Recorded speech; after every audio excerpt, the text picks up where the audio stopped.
folks. I've just spoken with Prime Minister Netanyahu.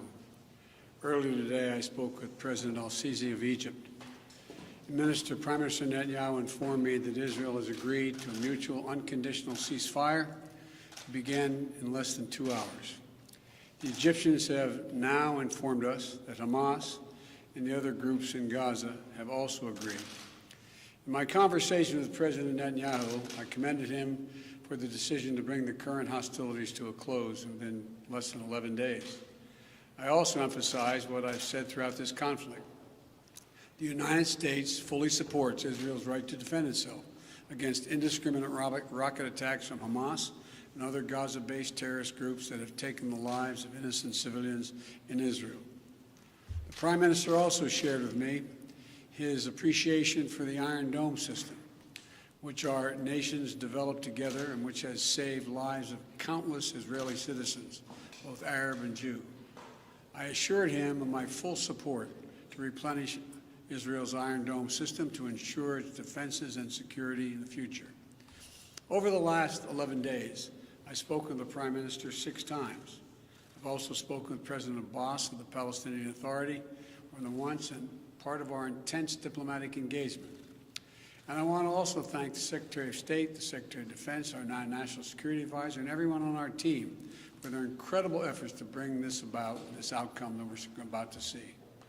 You know, we've held intensive high-level discussions, hour by hour, literally. Egypt, the Palestinian Authority, and other Middle Eastern countries, with the aim of avoiding the sort of prolonged conflict we've seen in previous years when the hostilities have broken out. I extend my sincere gratitude to President Al-Sisi and the senior Egyptian officials who played such a critical role in this diplomacy.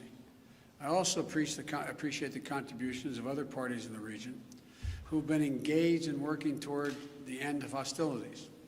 These hostilities have resulted in the tragic deaths of so many civilians, including children.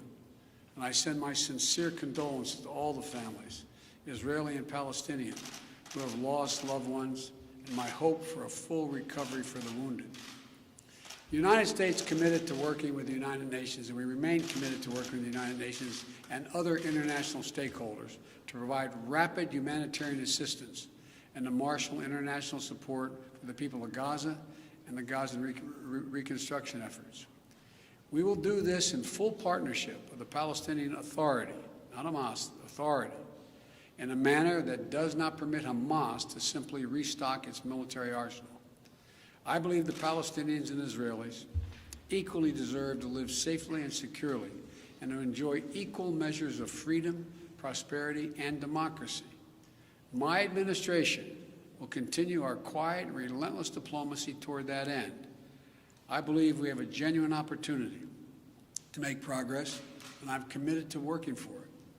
I want to thank you all, and may God bless you all, and pray that this continues. Thank you so much. Mr. President, the Prime Minister, de-escalation. Are you confident the ceasefire will last, President Biden?